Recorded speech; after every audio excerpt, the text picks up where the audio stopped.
السلام علیکم ناظرین، پروگرام علم و حکمت کے ساتھ زبیر احمد حاضر خدمت ہے۔ آج کا ہمارا پروگرام متفرق سوالات پر مبنی ہے جو کہ آپ ہم سے ای میلز کے ذریعے سے پوچھتے رہتے ہیں۔ یہ بہت سارے سوالات ہیں جو کہ پچھلے پروگرامز کے حوالے سے بھی آپ نے پوچھے ہیں اور کچھ اور نئے سوالات بھی ہیں۔ میرے ساتھ تشریف رکھتے ہیں جناب جاوید احمد غامدی صاحب۔ السلام علیکم جاوید صاحب۔ وعلیکم السلام۔ جاوید صاحب، یہ متفرق سوالات ہیں اور ان میں جو سب سے پہلا سوال ہے وہ ہمارے پچھلے پروگرام کے حوالے سے ہم نے ذات باری تعالیٰ پر پروگرام کیا تھا جس کو 4 ایپیسوڈ میں ہم نے دیا تھا اور وہ بڑا اپریشیٹ کیا گیا، لیکن کچھ اس میں ایسی باتیں جن کی لوگ وضاحت چاہتے ہیں۔ اس میں ایک جگہ پر آپ نے فرمایا تھا کہ اللہ تعالیٰ نے اس زمین جیسی اور بھی زمینیں پیدا کی ہیں اور اس جو یہ ہمارا جہاں پر ہم رہتے ہیں ہو سکتا ہے کہ اس طرح وہاں پر بھی کوئی لیونگ موجود ہو، کوئی حیات موجود ہو۔ اس کی ذرا وضاحت کر دیجئے گا۔ میں نے اس وقت بھی عرض کیا تھا اور اب پھر اس بات کو دہرائے دیتا ہوں کہ ہمارے پاس علم کے ذرائع کیا ہیں۔ ایک یہ کہ انسان جس طریقے سے چیزوں پہ غور کرتا ہے، دیکھتا ہے، اپنے تجربے اور مشاہدے سے اپنے علم میں اضافہ کرتا ہے، اس سے نئی نئی معلومات حاصل ہوتی ہیں۔ سائنس نے ہمیں ہماری دنیا کے بارے میں بہت معلومات دی ہیں۔ یہ دنیا کیا ہے، یہ زمین کیا ہے، یہ کہکشاں کیا ہے، کہکشانوں کا ایک پورا نظام کس طرح سے کام کر رہا ہے، اسی طرح سے فاصلے کتنے ہیں، یہاں تک کہ دنیا نوری سالوں کے لائٹ ایئرز کے تصور سے واقف ہو گئی۔ یہ معلومات اس سے پہلے ہمارے پاس نہیں تھی۔ دوسرا ذریعہ علم اللہ تعالیٰ کا کلام ہے، یعنی ہمارے پاس قرآن مجید ہے۔ تو میں نے یہ عرض کیا تھا کہ قرآن مجید نے جو معلومات ہمیں دی ہیں ان میں سے ایک چیز یہ بھی ہے، اور اس کو سورہ طلاق میں قرآن نے بالکل وضاحت سے بیان کر دیا ہے کہ یہ جو کچھ بھی تم دیکھ رہے ہو، یعنی یہ کائنات جس کو ہم دیکھتے ہیں، یہ سمائے دنیا ہے، یہ ایک آسمان ہے۔ قرآن نے جو تعبیر اختیار کی ہے وہ ظاہر ہے کہ قدیم تعبیر ہے۔ ہم جو کچھ اوپر دیکھتے تھے اس کو آسمان کے لفظ سے تعبیر کیا کرتے تھے، ٹھیک ہے۔ تو یہی تعبیر قرآن نے اختیار کر لی۔ اس کی وجہ یہ ہے کہ انسان جن تعبیرات سے واقف ہوتا ہے انہی میں کسی مدعا کو سمجھ سکتا ہے، آپ اس کے لیے نئے الفاظ نہیں متعارف کرا سکتے۔ تو قرآن مجید نے یہ بتایا کہ یہ سمائے دنیا ہے۔ چنانچہ ایک دوسری جگہ یہ وضاحت کی ہے کہ زینا السماء الدنیا بمصابیح، یہ جو تمہیں تارے ٹنکے ہوئے نظر آ رہے ہیں اور یہ جو تم دیکھ رہے ہو کہ اتنے غیر معمولی کمکمے ہیں جو ہم نے تمہارے لیے آسمان کی زینت بنا کر لٹکا دیے ہیں، یہ سمائے دنیا میں ہے، تمہارے قریبی آسمان میں ہے۔ ٹھیک ہے۔ تو اس طرح جب ہم زمین کا، آسمان کا مشاہدہ کرتے ہیں، اس کائنات سے واقف ہوتے ہیں، ہم یہ سمجھنے کی کوشش کرتے ہیں کہ اس کائنات کی وسعتیں کیا ہیں، ہم دوربینوں کے ذریعے سے دور دراز مقامات کو اپنے مشاہدے میں لاتے ہیں، تو ہم اصل میں کس چیز کا مشاہدہ کر رہے ہوتے ہیں؟ ایک کائنات کا، سمائے دنیا۔ ٹھیک ہے۔ قرآن مجید نے ہمیں یہ بتایا کہ ایسی ہی 6 اور کائناتیں بھی ہیں، ایسے ہی اور 6 سما ہیں۔ اچھا، یعنی گویا ایک کو دکھا کر یہ بتا دیا کہ اس پہ قیاس نہ کرو کہ اسی پر یہ کائنات ختم ہو رہی ہے، اس سے آگے بھی بہت سی دنیایں ہیں۔ اس میں یہ بھی کہا ہے وَالْأَرْضَ مِثْلَهُنَّ، والارض مثلہ۔ اور جس طرح اس کائنات میں ایک زمین ہے، زمین کس چیز کی علامت ہے؟ زندگی کی علامت ہے۔ بالکل اسی طریقے سے ان میں بھی ایک ایک زمین ہے۔ تو بس میں نے اتنی بات بتائی تھی، کوئی شخص اگر چاہے اس کو مزید تفصیل سے سمجھنا تو سورہ طلاق کے بالکل آخر میں قرآن مجید نے یہ بیان کیا ہے، اس کو دیکھ سکتا ہے، اس کو پڑھ سکتا ہے۔ جاوید صاحب، اس کا ہو سکتا ہے کہ لٹرل میننگ جیسے آپ فرما رہے ہیں کہ اس جیسی زمین ہے، ہو سکتا ہے یہی میننگ ہو سکتا ہے یہ کوئی آیت متشابہت ہو، یہ کوئی اور چیز ہو جو اللہ تعالیٰ کچھ اور بیان کرنا چاہ رہے ہیں اور ہم شاید یہ اس کو سمجھ رہے ہوں، ایسا بھی تو پاسبل ہے؟ دیکھیے، متشابہات میں تو حقیقت زیر بحث آتی ہے، یعنی کسی چیز کی حقیقت کیا ہے۔ عربی زبان کے جو الفاظ استعمال کیے گئے ہیں اس سے ہم ایک معنی سمجھ رہے ہیں، ٹھیک ہے۔ یعنی کسی آیت کے معنی سمجھنے میں ہمیں کوئی دقت نہیں ہوتی، وہ تو عربی زبان میں ہے، عربی مبین میں ہے، مدعا کیا ہے، الفاظ کیا استعمال کیے گئے ہیں، اس کا کیا ترجمہ ہوگا، اس میں کبھی کوئی دقت نہیں ہوتی۔ اس کی حقیقت کیا ہے؟ مثال کے طور پر جب ہمیں یہ بتایا جاتا ہے کہ جنت میں باغات ہیں، جب ہمیں یہ بتایا جاتا ہے وہاں تمہارے لیے یہ نعمتیں ہوں گی، تو ظاہر ہے کہ یہ سب کچھ سمجھنے میں ہمیں کوئی دقت نہیں ہے، لیکن یہ اپنی حقیقت کے لحاظ سے کیسے نمودار ہوں گی اس کو ہم نہیں جان سکتے۔ تو یہاں بھی وہی صورتحال ہے۔ اتنی بات تو قرآن مجید کے الفاظ سے واضح ہو گئی کہ جس طرح اس سما میں یا اس کائنات میں، جس کائنات کو ہم جانتے ہیں، ایک زمین ہے، یعنی ایک ایسا سیارہ ہے جس میں زندگی ہے، جس میں انسانوں جیسی ایک مخلوق آباد ہے، ان کے علاوہ بھی بے شمار مخلوقات ہیں، گنی نہیں جاتی۔ اسی وجہ سے زمین کو ایک خصوصی امتیازی حیثیت حاصل ہے۔ باقی ساری کائنات میں بہت سے سیارے ستارے اس سے بہت بڑے بڑے ہیں، یعنی یہ ہزاروں زمینیں ان میں سما جائیں، لیکن یہ ایک چھوٹا سا کرہ ہے جس میں اللہ تعالیٰ نے زندگی کو نمود بخشی ہے، تو ظاہر ہے کہ یہ زندگی کی علامت بن گیا ہے۔ اس وجہ سے جب یہ کہا کہ وَالْأَرْضَ مِثْلَهُنَّ، تو اتنی بات تو الفاظ سے واضح ہو گئی کہ ان سب میں بھی ایک زندگی والا سیارہ ہے، ایک ایسا سیارہ ہے جو تمہاری ہی زمین کی طرح ہے۔ ٹھیک ہے، یعنی ہماری زمین کو اور کیا امتیازی خصوصیت حاصل ہے؟ صحیح ہے، مریخ پر یا عطارد پر یا زہرہ پر کیا امتیازی خصوصیت حاصل ہے؟ جب یہ کہا جائے گا کہ اس دنیا میں، مثال کے طور پر اسی کائنات کے بارے میں کل ہمیں سائنسدان یہ کہیں اور اس کو سادہ الفاظ میں یوں تعبیر کریں کہ جب تم اوپر جاتے ہو تو وہاں ایک اور زمین بھی موجود ہے، تو اس کے ایک ہی معنی ہوں گے۔ تو اس وجہ سے اس معنی کو سمجھنے میں کوئی دقت نہیں ہے، نہ ہونی چاہیے۔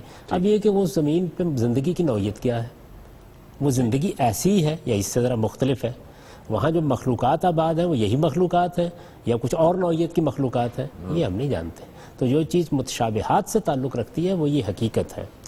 لفظ کے معنی سمجھنے میں کوئی دقت نہیں، لفظ تو بڑے سادہ ہیں، یعنی جس طرح تمہاری یہ زمین ہے اسی طرح کی اور زمینیں بھی۔ ٹھیک ہے، اسی سے ریلیٹڈ ایک اور کویشچن ہے، وہ یہ ہے کہ ایک حدیث کا حوالہ انہوں نے دیا ہے کہ ایک روایت ہے جس میں کہ یہ بتایا گیا ہے کہ اس زمین جیسی کچھ زمینیں ہیں اور ابراہیم جیسے ابراہیم، نوح جیسے نوح، اور اس طرح مختلف پیغمبروں کے نام لیے گئے کہ یہ پیغمبر جیسے ہیں وہاں پر بھی وہ پیغمبر ہیں۔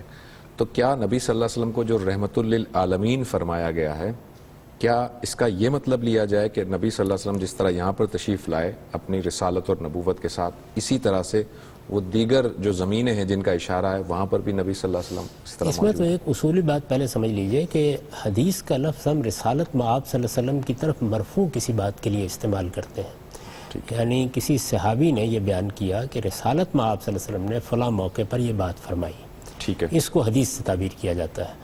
صحابہ کرام اپنے طور پر کوئی بات بیان کریں تو اسے آثار کہا جاتا ہے۔ ان آثار کے بارے میں بھی بعض اوقات ان کے کانٹینٹ کو، جو بات ان میں بیان کی جاتی ہے، اس کو دیکھ کر ہم یہ گمان کرتے ہیں کہ یہ بات شاید انہوں نے رسالت مآب صلی اللہ علیہ وسلم سے سنی ہوگی۔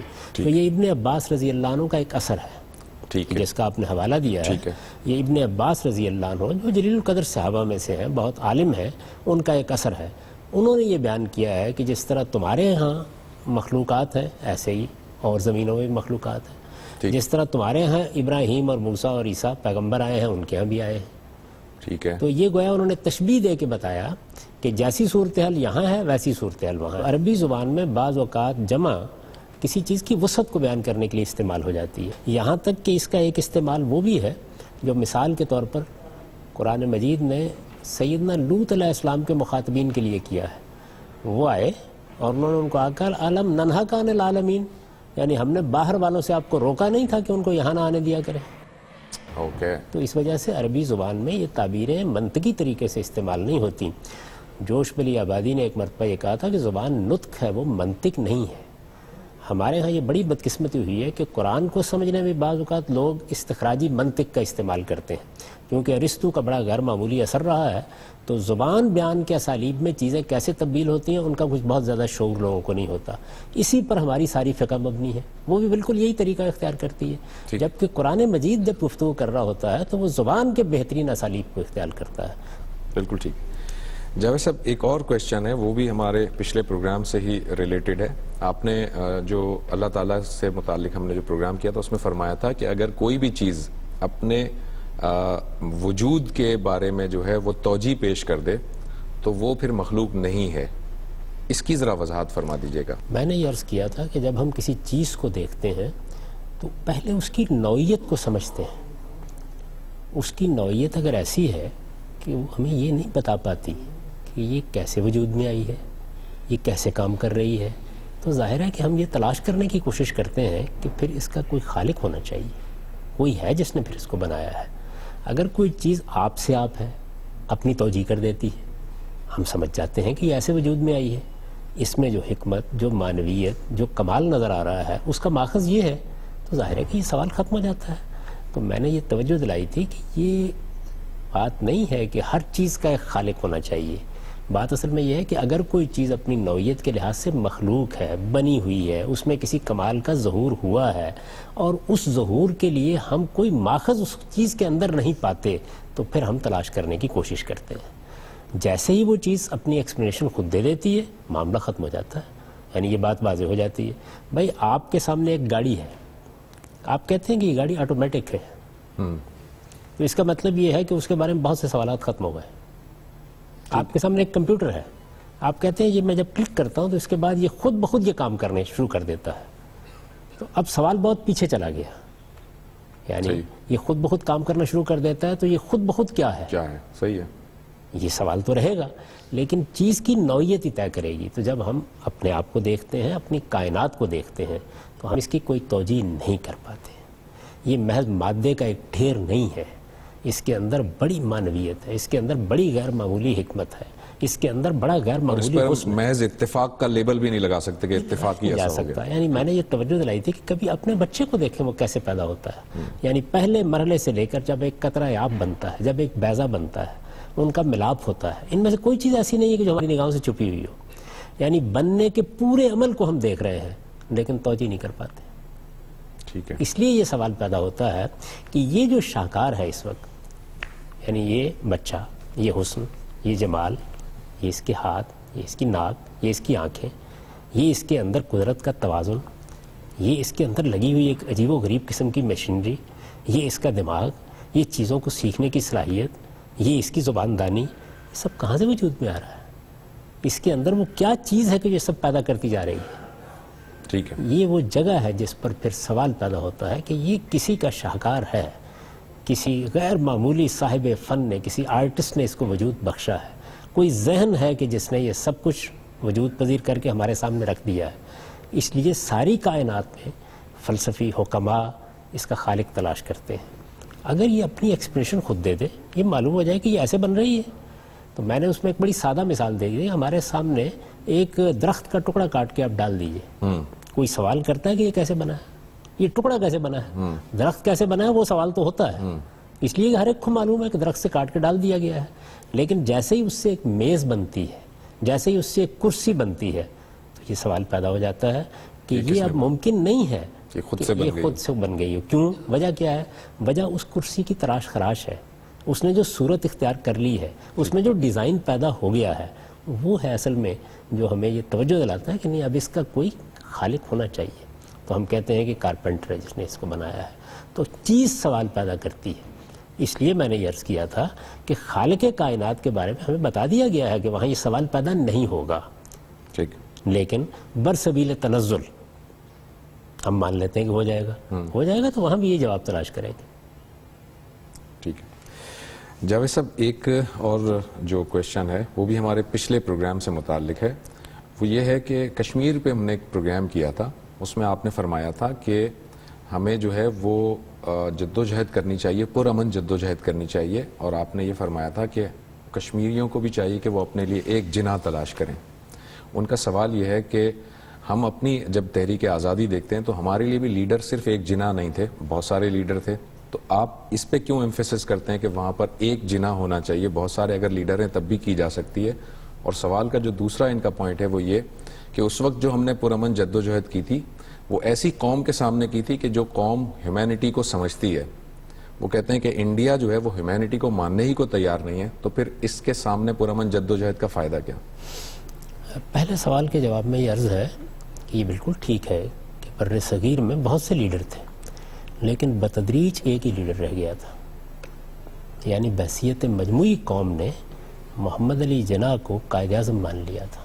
ہاں، قائد اعظم مانا تھا، بالکل ٹھیک ہے۔ علماء میں بھی لیڈر موجود تھے۔ میں نے تو اس وقت تقابل کر کے بتایا تھا کہ اس سے پہلے مسلمانوں کی لیڈرشپ مولانا ابوالکلام آزاد کے پاس تھی، محمد علی جوہر جیسا آدمی بھی جناح صاحب کے ساتھ شامل ہونے پر مجبور ہو گیا، ٹھیک، اور بھی بہت سے لوگ تھے جنہوں نے مسلم لیگ کو اپنی جماعت کی حیثیت سے تسلیم کر لیا۔ تو یہ تو ممکن نہیں ہوتا کہ قوم میں ایک ہی رہنما رہ جائے، نہیں، ایک بہت بڑی اکثریت کا اعتماد ایک رہنما کو حاصل ہو جاتا ہے۔ اس کو میں نے اس سے تعبیر کیا تھا کہ انہیں بھی اپنا جناح پیدا کرنا چاہیے، یعنی حریت کانفرنس میں 5 رہنما ہیں، 7 رہنما ہیں، 10 رہنما ہیں، ان کی ایک جمعیت ہے، اس سے آزادی کی تحریک نہیں جیتی جا سکتی. ان سب کو ایک رہنما کے انڈر میں آنا ہوگا, پلیٹ فارم ان سب کو یا پھر بحثیت مجموعی کسی ایک رہنما کو وہ مقام حاصل ہونا چاہیے کہ وہ کشمیری قوم کی طرف سے بات کر سکے. صحیح. یعنی اگر قائد اعظم محمد علی جناح کو یہ حیثیت حاصل نہ ہوتی تو وہ کشمیری قوم کی نمائندگی کر سکتے تھے, یا مسلمان قوم کی نمائندگی کر سکتے تھے, یا جو بھی ان کی قوم تھی اس کی نمائندگی کر سکتے تھے. نہیں کر سکتے. یہ ممکن نہیں تھا کسی طرح سے. ایک موقع کے اوپر ایک ملاقات کا حال نقل کیا ہے, آپ اگر چاہیں تو دیکھنا. شورش کاشمیری صاحب نے اپنی جو کتاب لکھی بوئے گل نالائے دل دودے چراغے محفل, اس میں گویا اس زمانے کی تاریخ بھی سمٹ آئی ہے. تو اس میں انہوں نے بیان کیا ہے کہ لارڈ ویول نے ایک موقع کے اوپر سوال کیا کہ فلاں کے کتنے پیروکار ہیں. اچھا. تو لوگوں نے اپنے اپنے طریقے سے بتایا. تو اس نے بہت سے لیڈروں کو یہ پوچھا کہ اچھا یہ تو ساری ہندوستان کی مسلمان آبادی ختم ہو گئی, تو جناح کے پیچھے کون ہے؟ یعنی یہ ایسے نہیں ہوتا. بہت سے لوگ تھے جن کی لیڈرشپ بھی تھی, رہنمائی بھی تھی, جن کو لوگ قبول بھی کرتے تھے, جن کے اپنے اپنے گروہ بھی تھے, لوگوں کی بہت بڑی تعداد ان کے پیچھے تھی.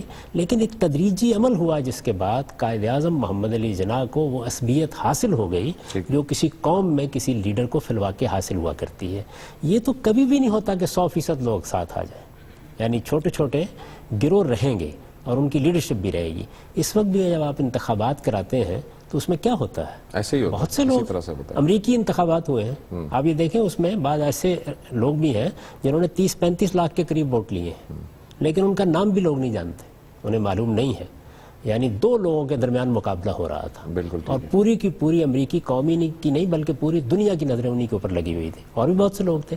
تو یہ حیثیت اگر تو لوگوں کو حاصل ہو گئی ہے ٹھیک ہے, لیکن ان کے اندر کوئی ایک شخص ہونا چاہیے جس پر پوری قوم اعتماد کر سکے. ٹھیک.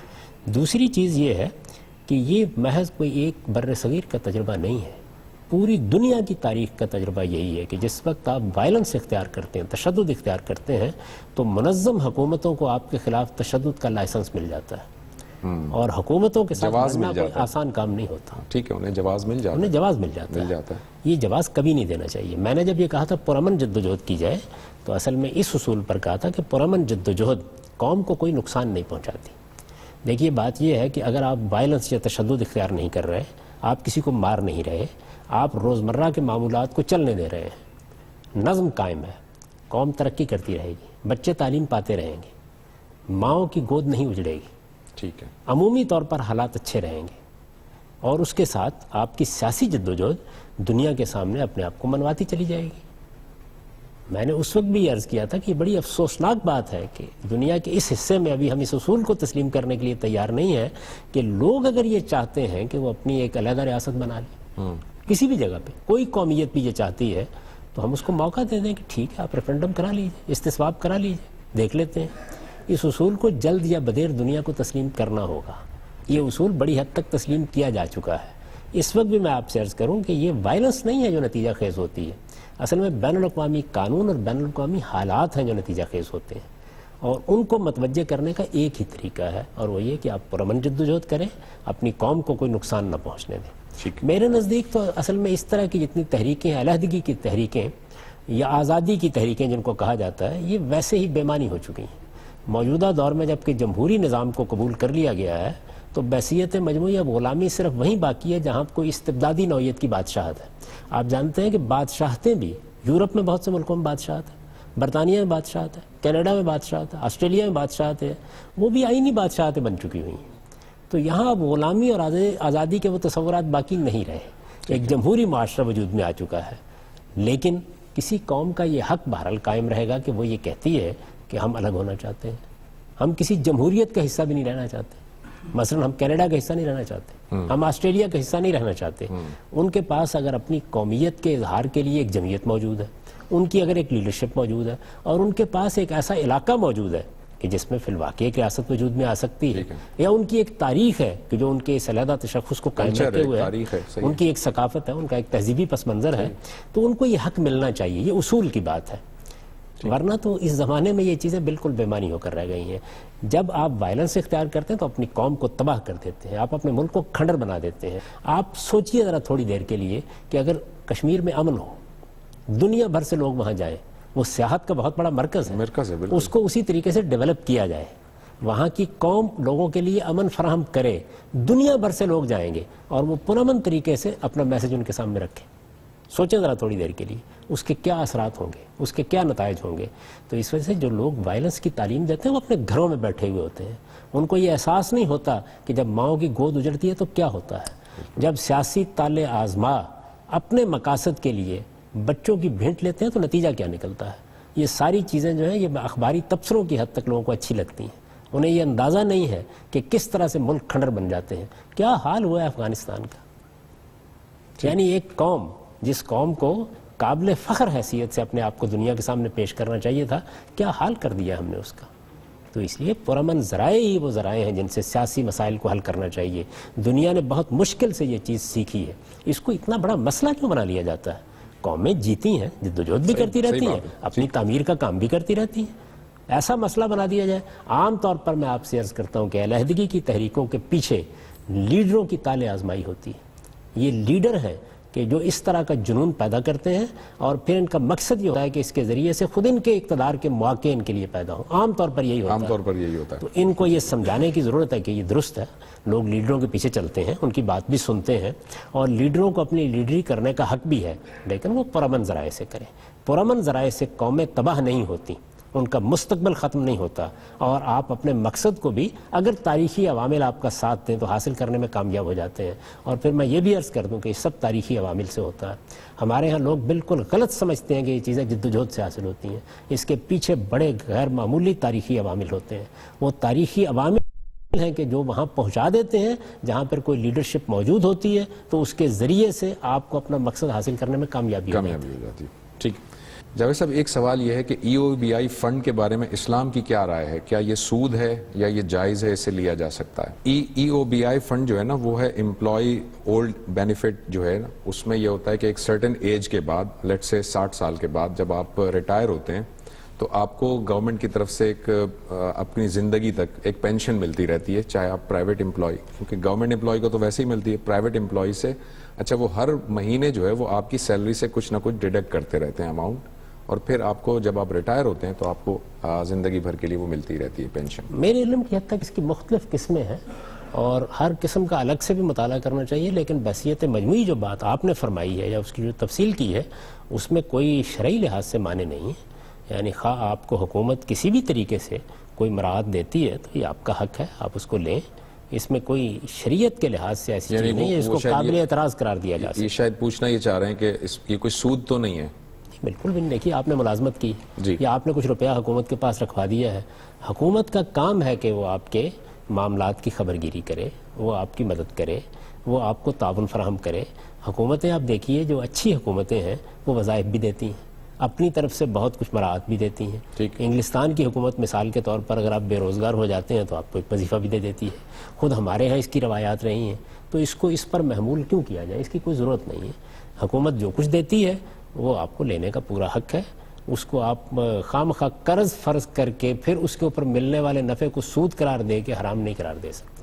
ایک سوال یہ آیا جاوید صاحب کہ ہر سورت کے ابتدا میں بسم اللہ الرحمن الرحیم لکھا ہوتا ہے لیکن سورہ توبہ میں بسم اللہ نہیں لکھی ہوئی، اس کی کیا وجہ ہے؟ قرآن مجید کی 114 صورتیں، ان میں سے 113 صورتوں میں اللہ تعالیٰ نے انسانوں کی ہدایت کے لیے ان کو بہت سے حقائق کی طرف توجہ دلائی ہے اور یہ بتایا ہے کہ جس طریقے سے میں نے تمہاری دوسری ضروریات کا اہتمام کیا ہے اسی طریقے سے تمہارے لیے ہدایت کا اہتمام بھی کیا ہے. یہ آپ کے علم میں ہے کہ قرآن مجید کی ابتدا سورہ فاتحہ سے ہوتی ہے. اس میں یہ دعا کی گئی ہے کہ اہدنا الصراط المستقیم، پروردگار ہمیں سیدھی راہ دکھا. قرآن مجید اسی دعا کا جواب ہے. اللہ نے اس میں سیدھی راہ دکھائی ہے. اس سے بڑی کوئی خدا کی رحمت نہیں ہو سکتی. چنانچہ قرآن مجید کے شروع میں یعنی ہر سورہ کے شروع میں یہ کلمہ لکھا جاتا ہے، بسم اللہ الرحمن الرحیم، اللہ کے نام سے جو سراسر رحمت ہے، جس کی شفقت ابدی ہے. تو قرآن مجید پورا کا پورا در حقیقت اسی صفت کا ظہور ہے، اللہ کی رحمت کا، اس کی ابدی شفقت کا ظہور ہے. ٹھیک ہے. لیکن جس وقت اللہ کے رسول آتے ہیں وہ آ کے حقائق کو واضح کرتے ہیں. قرآن مجید نے جو ہدایت دی ہے وہ لوگوں تک پہنچاتے ہیں اور کچھ لوگ ہٹ درمی اور ضد سے اس ہدایت کا انکار کر دیتے ہیں تو انہیں دنیا میں سزا دی جاتی ہے. یہ اللہ تعالیٰ کی ایک سنت ہے، اس کا ایک قانون ہے. اس کا ظہور رسالت میں آپ صلی اللہ علیہ وسلم کے معاملے میں بھی ہوا، اس سے پہلے کے رسولوں کے معاملے میں بھی ہوا ہے. ٹھیک ہے. یہ سنت الہی ہے. جب اس کا ظہور ہوتا ہے تو پھر گویا خدا کی رحمت اور شفقت نہیں، اس کے قہر اور اس کے غضب کا ظہور ہو جاتا ہے. سورہ توبہ میں اس کا اعلان کیا گیا ہے، اس لیے اس پر بسم اللہ الرحمن الرحیم نہیں لکھی جاتی. سادہ لفظوں میں یوں کہیے کہ وہ اللہ تعالیٰ کے عذاب کے بیان کی سورہ ہے. گویا اور اللہ تعالیٰ رسول اللہ کے صلی غصے اللہ کا علیہ اظہار ہے وہ، یعنی رسول اللہ صلی اللہ علیہ وسلم کی بعثت ہوئی، آپ نے اپنی قوم کو دعوت دی، خدا کا پیغام پہنچایا. یہ پیغام قرآن مجید کی 113 صورتوں میں تفصیل کے ساتھ بیان کر دیا گیا، یہاں تک کہ وہ نوبت آ گئی کہ جس کے بعد اللہ کی حجت پوری ہو گئی اور اللہ تعالیٰ نے اب یہ سزا دینے کا فیصلہ کیا. جن لوگوں نے انکار کر دیا، جو خدا کے رسولوں کے منکرین کی حیثیت اختیار کر گئے، ان کو سزا دینے کا فیصلہ کیا. اس سزا کا فیصلہ جب ہوتا ہے تو پھر ظاہر ہے کہ قہر و غضب کا ظہور ہوتا ہے. تو بسم اللہ الرحمن الرحیم میں جن اللہ تعالیٰ کے اوصاف کا حوالہ دیا جاتا ہے ان کا اظہار یہاں موضوع نہیں تھا، اس لیے اس سورہ پر بسم اللہ الرحمن الرحیم نہیں لکھی جاتی. ٹھیک ہے. جاوید صاحب، ایک کوشچن یہ ہے کہ آپ نے اپنے کسی پروگرام میں فرمایا تھا کہ جو حور ہے وہ جنت میں وہ کوئی الگ سے کوئی مخلوق نہیں ہے بلکہ یہ ایک صفت ہے، اور آپ نے یہ بھی فرمایا تھا کہ جو تمہاری بیویاں ہیں وہی جنت میں ہوں گی. لیکن قرآن مجید میں ایک اشارہ ملتا ہے کہ وہاں پر ایسی حوریں ہوں گی جن کو کسی انسان نے چھوا نہیں ہوگا، تو وہ بیویاں پھر کیسے ہو سکتی ہیں؟ دیکھیے، جب ہم جنت میں جائیں گے تو مرد ہوں یا عورتیں، ان کی ایک نئی تخلیق ہوگی. یعنی ایسا نہیں ہے کہ یہاں کے بوڑھے وہاں پہ بوڑھے اٹھا دیے جائیں گے، ایک نئی تخلیق ہوگی. اس کو دوبارہ سے بیان اٹھائے کیا جائیں ہے. گے سب، آپ بھی، میں بھی، ہم سب وہاں نئے سرے سے بنائے جائیں گے. اچھا، تو اس لیے ہر ایک نیا ہی ہوگا، مرد بھی عورتیں بھی سب نئے ہوں گے. اور اللہ تعالیٰ نے ان کو بڑی خوبصورتی کے ساتھ ایک نئی تخلیق کے طور پر وجود بخشا ہوگا. اس کی تفصیلات حدیثوں میں بیان ہوئی ہیں، قرآن مجید میں بھی بیان ہوئی ہیں. اس لیے اس سے یہ لازم نہیں آتا. دیکھیے، جو بات میں نے کہی تھی وہ یہ تھی کہ حور کا لفظ سن کر اردو زبان جاننے والا ایک آدمی یہ خیال کرتا ہے کہ یہ کسی الگ مخلوق کا ذکر ہے. یہ اصل میں ایک ایڈجیکٹو ہے، اس میں صفت ہے. اس کا مطلب ہے گوریاں. اچھا اچھا، ٹھیک ہے. یعنی یہ کسی الگ مخلوق کا نام نہیں ہے، یہ کوئی اسم علم نہیں ہے، یہ ایک ایڈجیکٹو ہے، اس میں صفت ہے. قرآن مجید میں خواتین کے لیے بہت سی صفات استعمال ہوئی ہیں. دنیا کی خواتین کے لیے بھی استعمال ہوئی ہیں، جنت کی خواتین کے لیے بھی استعمال ہوئی ہیں. اس لیے اس سے یہ لازم نہیں آتا کہ ایک الگ مخلوق ہے. جو بات میں نے کہی تھی وہ یہ تھی، اس سے یہ لازم نہیں آتا. پر یہ بھی لازم نہیں آتا کہ وہ الگ مخلوق نہیں ہے، یہ بھی لازم نہیں اللہ آتا. تعالیٰ کوئی مخلوقات پیدا کرے، ان مخلوقات کے ساتھ کوئی معاملہ کرے، اس پہ قدغن لگانے والا میں کون ہوتا ہوں؟ میں نے تو صرف یہ عرض کیا تھا، اور یہ صرف میں نے ہی نہیں عرض کیا بلکہ بہت سے اہل علم یہی رائے رکھتے ہیں. بڑی تفصیل کے ساتھ اس موضوع پر مولانا سید ابواللہ صاحب مودودی نے تفہیم القرآن میں جگہ جگہ کلام کیے. انہیں تو بلکہ اصرار ہے اس بات کے اوپر کہ یہ جتنی بھی مخلوقات ہیں، بلکہ وہ یہاں تک لکھتے ہیں کہ ہمارے ہاں جو بچیاں چھوٹی عمر میں فوت ہو جاتی ہیں اصل میں وہی ہیں کہ جن کو اللہ تعالیٰ ایک نئی تخلیق کے طور پر، نئی مخلوق کے طور پر وجود بخش دے گا. اسی طرح ولدان المخلدون کے بارے میں بھی یہی بات کہی جاتی ہے. تو یہ بات ہے جو بتائی جا رہی ہے کہ یہ جتنی بھی صفات بیان ہوئی ہیں یہ عورتوں کی خوبصورتی کو بیان کرنے کی تعبیریں ہیں. اس سے کسی الگ مخلوق پر استدلال کرنا صحیح نہیں ہے. ٹھیک ہے. جاوید صاحب، ایک کوشچن میرے پاس ہے، وہ کافی دلچسپ کوشچن ہے. وہ یہ ہے کہ اللہ تعالیٰ جو ہے وہ احسان کا رویہ اختیار کرے گا، اللہ تعالیٰ اپنا فضل اور کرم کرے گا، یہ بات تو سمجھ میں آتی ہے.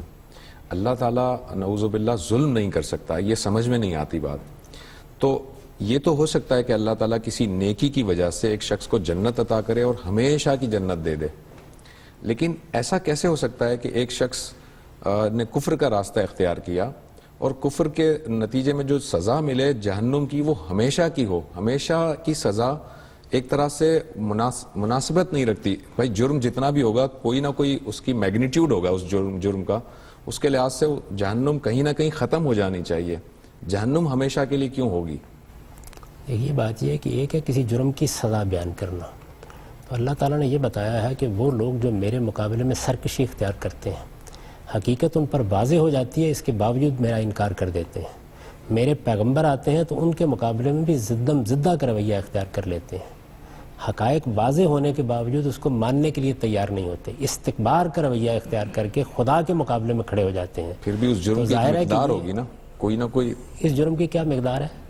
میں نہیں جانتا. جرم کی مقدار تو آج تک وہ لوگ کے جو سزائیں مقرر کرتے ہیں، دنیا میں سزائیں مقرر کرتے ہیں، وہ بھی نہیں بتا سکے. یعنی کیا چوری کے جرم کی مقدار یہی ہے کہ اس کو 3 سال کی سزا دی جائے؟ 4 بھی ہو سکتی ہے، 5 بھی ہو سکتی ہے، 7 بھی ہو سکتی ہے. میں تو انسان ہوں نا، میں تو ناقص العقل ہوں، لیکن اللہ رب العزت تو ہر چیز پر قادر بھی ہے. وہی عرض کر رہا ہوں. دیکھیے جس جرم کی یہ سزا بیان ہوئی ہے وہ سرکشی اور استکبار کا جرم ہے. یہ کوئی معمولی جرم نہیں ہے. یعنی جانتے بوجھتے آپ خدا کے مقابلے میں کھڑے ہو گئے ہیں. آپ پر حقیقت واضح آپ نے انکار کر دیا ہے. آپ نے خدا کے مقابلے میں اس کے شریک ٹھہرائے ہیں. آپ کو متنبع کیا گیا، آپ کو توجہ دلائی گئی، آپ پھر بھی ماننے کے لیے تیار نہیں ہوئے. اس لیے سزا تو اس کائنات کے خالق کو جو وہ چاہے دے، اس کو پورا حق ہے، اور اس نے وہ سزا بیان کر دی ہے. اب آپ زیادہ سے زیادہ یہ کہہ سکتے ہیں کہ اس کی بارگاہ میں قیامت میں عرض کیا جا سکتا ہے کہ آپ اتنی سخت سزا نہ دیں، تو اس نے اس کا امکان پیدا کر دیا ہے. قرآن مجید کی ایک سورہ میں بہت خوبصورتی کے ساتھ یہ بیان کیا ہے کہ جو لوگ بھی اس دنیا میں نیکی کا راستہ اختیار کریں گے، خدا نے ان سے جنت کا وعدہ کیا ہے. اور پھر اس کے بعد یہ کہا ہے کہ الا ما شاء ربک، یعنی جنت بھی خدا کی مشیت پر کھڑی ہے. سمجھ رہے ہیں نا یہ میں بات؟ سمجھ رہا ہوں، میں سمجھ رہا ہوں آپ کی بات. اللہ تعالیٰ یہ فرماتے ہیں کہ میں نے جو لوگ نیکی اور تقوی کا راستہ اختیار کیے ہیں ان کو جنت کی بشارت دی ہے، الا یہ کہ میں کچھ اور چاہوں. اب ظاہر ہے اس میں یہ سوال پیدا ہوا کہ اچھا پروردگار، آپ نے اتنے وعدے کیے، آپ نے یہ کہا جنت ہمیشہ رہے گی، آپ نے یہ فرمایا جنت سے کسی کو نکالا نہیں جائے گا، تو اب جب آپ فرماتے ہیں تو اس میں تو یہ امکان پیدا ہو گیا کہ آپ ہو سکتا ہے جنت کو ختم کر دیں. تو فوراً یہ کہا ہے کہ عطاً غیر مجزوز، نہیں، اس میں میرا وعدہ ہے، یہ میری وہ عطا ہے جو کبھی منقطع نہیں ہوگی. آپ اس آیت کو پڑھیں اوپر، جنت کے معاملے میں ہی وعدہ ہے نا جاوید صاحب. اس آیت کو اوپر پڑھیں. اب آپ نیچے آئے. اس کے بعد نیچے فوراً جہنم کا ذکر ہے، اور یہ بتایا گیا ہے کہ جہنم بھی ما دامت السماوات والارض، جب تک زمین و آسمان قائم ہے، وہ زمین و آسمان جو اس دنیا کے ختم ہونے پر وجود میں آئیں گے، جن کا ذکر اس طرح ہوا ہے کہ یوم تبدل الارض غیر الارض والسماوات، وہ جب تک قائم رہیں گے یہ جہنم بھی قائم رہے گی. یہ بیان کیا. اور اس میں بھی یہ کہا الا ما شاء ربک، اللہ یہ کہ تیرا پروردگار کچھ اور چاہے.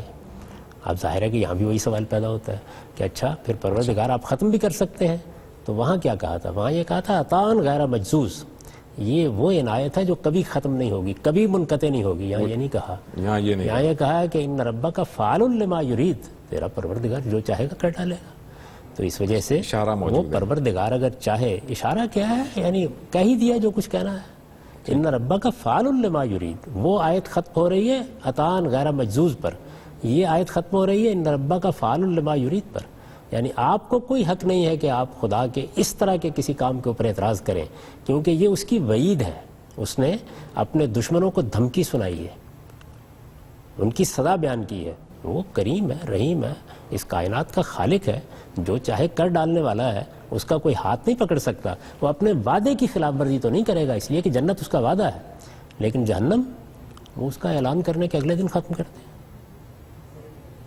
ٹھیک، اس لیے اس کو یہی ہونا چاہیے. اب دیکھیے خلاصہ کیا ہوا، وہ یہ ہے کہ جرم کی سزا تو بیان کر دی گئی، اور یہ بالکل ٹھیک ہے کہ جرم اتنا بڑا ہے کہ اس میں یہ سزا بھی اگر دے دی جائے تو یہ کوئی خلاف انصاف نہیں ہے.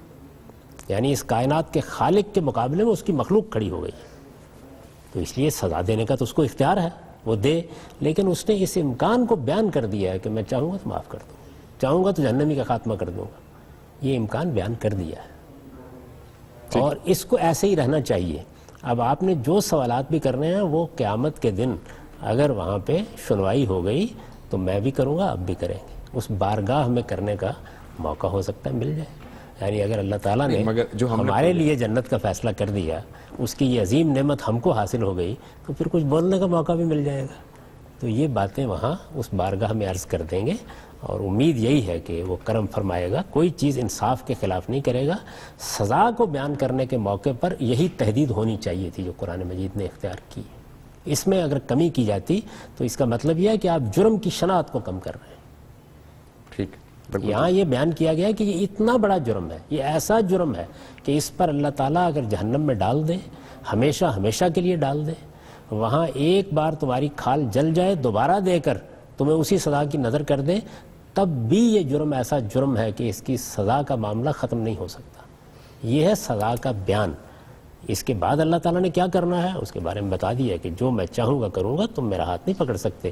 لیکن اگر میں نے کوئی وعدہ کیا ہے, سزا کبھی وعدہ نہیں ہوتی. سزا تو وعدہ نہیں ہوتی, وہ تو سمجھ میں آنے والی بات ہے. یعنی یہ ایک وعید ہے اللہ تعالیٰ کی. دیکھیے آپ اپنے بچے کو کہتے ہیں کہ دیکھو اگر تم نے یہ کام کیا نا تو میں تمہیں تھپڑ بھی ماروں گا اور تمہیں گھر سے بھی نکال دوں گا. لیکن اس کے بعد آپ شفقت سے واپس لے لیتے ہیں اس بات کو. یہ وعدہ نہیں ہوتا. لیکن اگر آپ نے یہ کہا کہ میں تمہیں 10 روپے دوں گا, یہ وعدہ ہے, اس کو پورا کرنا چاہیے آپ کو. تو اس لیے وعدے کے بارے میں یہ کہا ہے کہ عطان غیر مجزوز. سزا کے بارے میں یہ نہیں کہا. یہ کہا ان ربک فعال لما یرید, تیرا پروردگار جو چاہے گا کرے گا. اور یہاں آپ یہ کہہ سکتے ہیں کہ جب وہ جو چاہے گا کرے گا تو پھر ظاہر ہے اس کی رحمت, اس کی شفقت سے بہت سی امیدیں وابستہ کی جا سکتی ہیں. بس وہ امیدیں ہی وابستہ کرنی چاہیے. اس لیے کہ یہ سرکشی نہیں اختیار کر لینی چاہیے کسی حال میں کہ ٹھیک ہے جب اللہ تعالیٰ نے یہ کہہ دیا ہے, نہیں یہ رحمت کس کو حاصل ہوگی, یہ انہی کو حاصل ہوگی جو اس کے ماننے والے ہیں. کہا نا کہ ان رحمت اللہ قریب من المحسنین. یعنی اگر ہمارا رویہ اچھا ہے, ہم اپنے پروردگار کے ساتھ محبت کرتے ہیں, ہم اس کی رحمت کے منتظر رہتے ہیں, تو پھر ہو سکتا ہے بڑی سے بڑی غلطی معاف ہو جائے. ممکن ہے کہ بڑی سے بڑی کوتاہی سے بھی درگزر کر لیا جائے. لیکن سرکشوں کو اللہ تعالیٰ سے ایسی امیدیں نہیں رکھنی چاہیے, انہیں اپنی سرکشی کی طرف توجہ دینی چاہیے. ہم باہر کھڑے ہوئے اللہ تعالیٰ سے رحمت و شفقت کی توقع کر سکتے ہیں. تو سرکشوں کے لیے یہ بیان کر دیا گیا ہے کہ ان کی سرکشی, ان کا استکبار کتنا بڑا جرم ہے اور اس کی سزا کتنی بڑی ہونی چاہیے. یہ تنبیہ ان کے لیے ہے.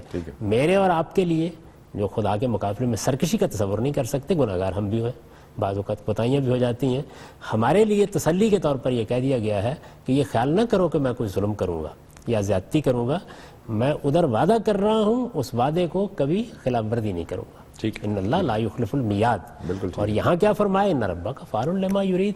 تو اب یہ درخواست یہاں بھی کی جا سکتی ہے, وہاں بھی کی جا سکتی ہے. جاوید صاحب ایک کویشچن یہ ہے کہ جیسے کہ ہم نے تو ظاہر ہے کہ بہت ساری چیزیں نہیں دیکھی, اندیکھی چیزوں پر ایمان لا رہے ہیں, اور قرآن میں یہ اشارہ بھی ملتا ہے کہ جب اس وقت قیامت کے دن جو ہے لوگ دیکھیں گے تو کہیں گے کہ ہمیں تو پتہ نہیں تھا. وہ لوگ اپنی ندامت کا بھی اظہار کریں گے, پچھتاوا بھی ہوگا. ابلیس نے خود اللہ تعالیٰ نے اسے پیدا کیا اور وہ اللہ تعالیٰ کو دیکھا, اس نے جانتا تھا. اس نے جانتے ہوئے اپنے خالق کا حکم عدولی کیوں کی؟ پھر جب ایک انسان یہ سمجھتا ہے کہ میرے سامنے اگر خالق ہوتا تو وہ تو پچھتانے پہ آ جائے گا, تو وہ جانتا تھا کہ میں مخلوق ہوں اور یہ خالق ہیں اور یہ خالق مجھے یہ کہہ رہا ہے, پھر بھی وہ اللہ تعالیٰ سے جو ہے وہ چیلنج کر رہا ہے باقاعدہ کہ تو مجھے مہلت دے, میں یہ کر کے دکھاؤں گا. ایسا کیسے ہو سکتا ہے؟ قصہ آدم و ابلیس سے سبق ہی یہی ملتا ہے کہ دو چیزیں ایسی ہیں کہ جب وہ آدمی پر سوار ہو جاتی ہیں تو وہ خدا کو سامنے دیکھ کر بھی جرم کا ارتکاب کر ڈالتا ہے. ایک انانیت, دوسرے جنس کا غلبہ. دیکھا تو آدم نے بھی تھا, سیدہ حوا نے بھی تھا, مکالمہ بھی ہوا تھا. یہ تو قرآن مجید نے بیان کر دیا. بالکل ٹھیک ہے. اس کے باوجود آپ دیکھیے کہ ایک خاص کیفیت کا غلبہ ہوا اور وہ غلطی کر بیٹھے. ٹھیک ہے. صرف اتنا فرق ہے کہ غلطی تو کر بیٹھے, لیکن جب توجہ دلائی گئی تو توبہ و استغفار کے ساتھ اپنے خالق کی طرف رجوع کرنے کے لیے تیار ہو گئے. ابلیس کا جرم انانیت کا جرم ہے.